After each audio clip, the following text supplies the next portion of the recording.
Hello friends, welcome back to my channel. അപ്പോൾ എല്ലാവർക്കും പുതിയൊരു വീഡിയോയിലേക്ക് സ്വാഗതം. അപ്പോൾ ഇന്നൊരു ചെറിയൊരു വ്ളോഗ് ഇടാമെന്ന് വിചാരിച്ചു. അപ്പോൾ രാവിലെ തന്നെ നമ്മൾ സെയിം റൂട്ടീൻ തന്നെയാണ് കേട്ടോ. ചായ കുടിക്കണം, കുറച്ച് നേരം പഠിക്കണം, ചെറിയൊരു എക്സസൈസ്.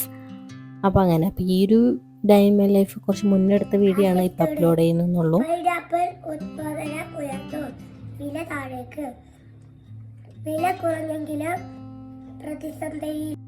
അപ്പോൾ അവരുടെ വായനയൊക്കെ ഫ്ലുവൻ്റ് ആകാൻ വേണ്ടിയിട്ട് ഡെയിലി ഇതുപോലെ വീഡിയോസൊക്കെ എടുത്തിട്ട് അവരുടെ ഗ്രൂപ്പിൽ അപ്ലോഡ് ചെയ്യണം. ഇപ്പോൾ ഇന്ന് നമുക്ക് ബ്രേക്ക്ഫാസ്റ്റ് ഗോതമ്പിൻ്റെ ദോശയാണ് കേട്ടോ. അപ്പോൾ അത് മുട്ടയും ഗോതമ്പ് പൊടിയും കുറച്ച് ഉപ്പിട്ടിട്ട് മിക്സ് ചെയ്തിട്ട് അടിക്കാം. അപ്പോൾ ഞാനിത് അടിക്കുന്നതിന് മുന്നേ ഒന്ന് ജസ്റ്റ് മിക്സ് ചെയ്ത് കൊടുക്കുന്നുണ്ട്, അല്ലെങ്കിൽ പൊടിയൊക്കെ ആ ഒരു ബ്ലേഡിൻ്റെ അവിടെ തന്നെ ഇങ്ങനെ കട്ട പിടിച്ചിരിക്കും. അപ്പോൾ അതുകൊണ്ട് കുറച്ച് വെള്ളമൊക്കെ വെച്ചൊന്ന് മിക്സ് ചെയ്തെടുത്തതിന് ശേഷം മിക്സിയിലടിക്കും.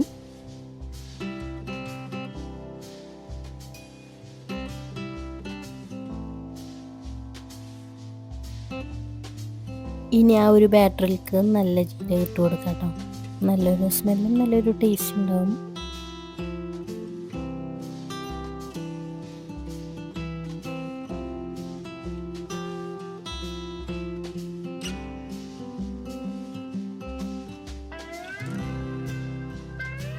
ഇതിലേക്ക് കറിയെല്ലാം കൂടുതലും തേങ്ങാപ്പാലാണ് കേട്ടോ കൂട്ടാറ്. പിന്നെ ഈ ഒരു ദേശം എനിക്ക് വലിയ ഇഷ്ടമില്ല, അപ്പോൾ അതുകൊണ്ട് നമ്മൾ വേറെ എന്തെങ്കിലും ഉണ്ടാക്കണം. അപ്പോൾ ഇന്ന് ആസിഫിന് കോഴിമുട്ട വേവിച്ചതാണ് കേട്ടോ. കാരണം അവരോട് ഓൾറെഡി അവിടെ കറി ഉണ്ട്, എന്നാലും അവർക്ക് ഇഷ്ടപ്പെട്ടത് കൊടുത്തു വിടണമെന്ന് പറഞ്ഞപ്പോൾ ഇന്ന് അവർക്ക് മുട്ട മതി എന്ന് പറഞ്ഞു. അപ്പോൾ അത് ഇന്ന് കോഴിമുട്ട വേവിച്ച് കൊടുക്കുന്നു. വേറെ ഉപ്പേരിയൊന്നും ഇല്ല. അത് കഴിഞ്ഞ് ദോശ പിന്നെ ഗ്ലൂക്കോസ് പൊടി, പഞ്ചസാരക്ക് പകരം ഗ്ലൂക്കോസ് പൊടി ഇട്ട് കൊടുത്തിട്ട് ഒന്ന് റോൾ ചെയ്തിട്ട് വെച്ച് കൊടുക്കുക. പിന്നെ ആൾക്ക് കൽക്കണ്ട നല്ല ഇഷ്ടമാണ്. അതൊരു സൈഡിൽ കുറച്ച് കൽക്കണ്ട വെച്ച് കൊടുത്താൽ ആളത് പെട്ടെന്ന് തന്നെ കഴിച്ചോളും.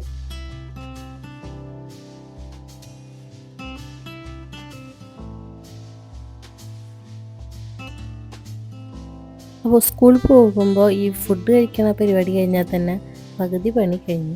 അവർ ഫുഡ് കഴിക്കുക എന്നുള്ളതാണ് ഏറ്റവും വലിയ കാര്യം. അത് അങ്ങനെ ആസിഫ് പോയി കഴിഞ്ഞിട്ട് പിന്നെ നമ്മളുടെ ക്ലീനിങ്ങും പരിപാടിയിലേക്ക് കടന്നു. അപ്പം ഞാൻ ദോശ കഴിക്കാത്ത കാരണം പിന്നെ എന്തെങ്കിലുമൊക്കെ ഉണ്ടാക്കുന്നില്ല. പിറ്റേ എളുപ്പത്തിൽ ഉണ്ടാക്കാൻ നമുക്ക് രാഗിപ്പൊടി ഉണ്ടായിരുന്നു. അപ്പോൾ അത് വെച്ചിട്ടൊന്ന് കുറുക്ക് പോലെ ഉണ്ടാക്കിയെടുത്ത്, കുറുക്ക് തന്നെ ഉണ്ടാക്കിയെടുത്ത് എന്നിട്ട് അതിലേക്ക് കുറച്ച് നട്ട്സൊക്കെ ഇട്ട് കൊടുത്തിട്ട് കഴിക്കുമ്പോൾ നല്ലൊരു ടേസ്റ്റ് ഇല്ലേ. അപ്പോൾ തൽക്കാലം ഇന്നത്തെ ഒരു ബ്രേക്ക്ഫാസ്റ്റ് ഇതാക്കാം.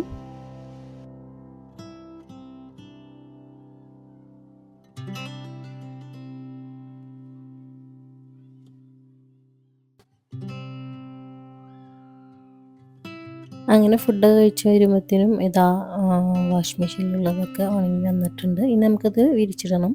പിന്നെ ഇന്ന് ആസിഫിൻ്റെ സ്കൂളിലൊന്ന് പോകാണ്ട്, അപ്പോൾ അതിന് വേണ്ടി റെഡി ആവണം. അപ്പോൾ അതിന് മുന്നേ പോകുന്നതിന് മുന്നേ ഒരു ഓൺലൈൻ വന്നിട്ടുണ്ട്. അപ്പോൾ അതൊന്ന് നമുക്ക് ഓപ്പൺ ചെയ്യാം. അപ്പോൾ ഇതൊരു ഹണിയാണ് കേട്ടോ. അപ്പോൾ ഓൾറെഡി ഉണ്ടായിരുന്നത് ഇവിടെ തീർന്നു പോയി. അപ്പോൾ അത് അടുത്തത് ഓർഡർ ചെയ്താണ്. അപ്പോൾ ഇതാദ്യമായിട്ടാണ് കേട്ടോ ഇതുപോലെ അടിപൊളിയായിട്ട് പാക്ക് ചെയ്ത് വന്നിട്ടുള്ളത്.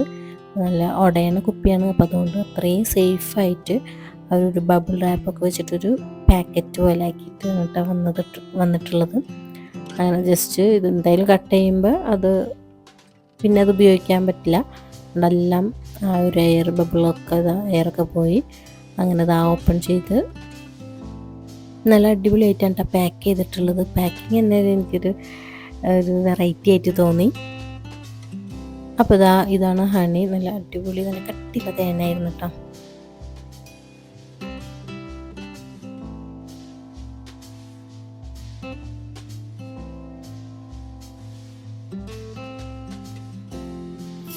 ഇനി ആസിഫിൻ്റെ സ്കൂളിൽ പോയിട്ട് വരാം. കാരണം നെക്സ്റ്റ് വീക്ക് ലീവാണ്. അപ്പോൾ അതൊക്കെ ഒന്ന് പറയണം. അപ്പോൾ ഉച്ചക്കാണ് പോകണത് കേട്ടോ. അപ്പോൾ നല്ല ക്ലൈമറ്റാണ് കേട്ടോ. ഡിസംബറൊക്കെ ആയില്ലേ, അപ്പോൾ വെയിലും മൂടൽമഞ്ഞും അങ്ങനെയൊക്കെ ആയിട്ട് ഒരു മിക്സ് ചെയ്തിട്ടുള്ള ഒരു ക്ലൈമറ്റാണ്. അപ്പോൾ അങ്ങനെ സ്കൂളിൽ പോയി ലീവൊക്കെ പറഞ്ഞ് തിരിച്ചു വരുമ്പോൾ ഞങ്ങൾ പൊറാട്ടയും ബീഫും മേടിച്ചു. നല്ല അടിപൊളി ടേസ്റ്റ് ആയിരുന്നു. അപ്പോൾ അത് കഴിച്ചു. ഇവിടെ കൂടുതലും പൊറാട്ടൊക്കെയാണ് കിട്ടുക. അപ്പോൾ കഴിച്ച് മുട്ടിപ്പായി, എന്നാലും കുറേ ഗ്യാപ്പിന് ശേഷം കഴിക്കുമ്പോൾ ഒരു രസം. അതാണ് ഞാൻ പൊറോട്ട കഴിച്ചത്. പിന്നെ ഒരു നുറുക്ക് കഴിച്ചു. അത് കഴിഞ്ഞിട്ട് ഇതാ അടിപൊളി മഴ കേട്ടോ. അങ്ങനെ ഇതാ ആസിഫ് വന്ന്. കാരണം ഇനി അടുത്ത ആഴ്ച വലിയൊരു ബ്രേക്കാണ്. കാരണം അടുത്ത ആഴ്ച നാട്ടിൽ പോകുന്നതുകൊണ്ട് ഒരു ലീവൊക്കെ പറഞ്ഞിട്ടാണ് പോന്നിട്ടുള്ളത്. അങ്ങനെ വന്ന് അപ്പോൾ ആ ഒരു ബ്രെഡിലേക്ക് നമുക്ക് ലോട്ടസിൻ്റെ ക്രീം തേച്ചിട്ട് അതൊന്ന് കഴിക്കാൻ കൊടുത്തു. കഴിക്കലൊക്കെ കഴിഞ്ഞാൽ പിന്നെ പഠിക്കാനിരിക്കും. അപ്പോൾ ഇതൊക്കെയാണ് ഇന്നത്തെ വിശേഷങ്ങൾ. ഇനി മറ്റൊരു വീഡിയോ വീണ്ടും വരാം. വീഡിയോ ഇഷ്ടപ്പെട്ടാൽ ലൈക്ക് ചെയ്യുക, സപ്പോർട്ട് ചെയ്യുക.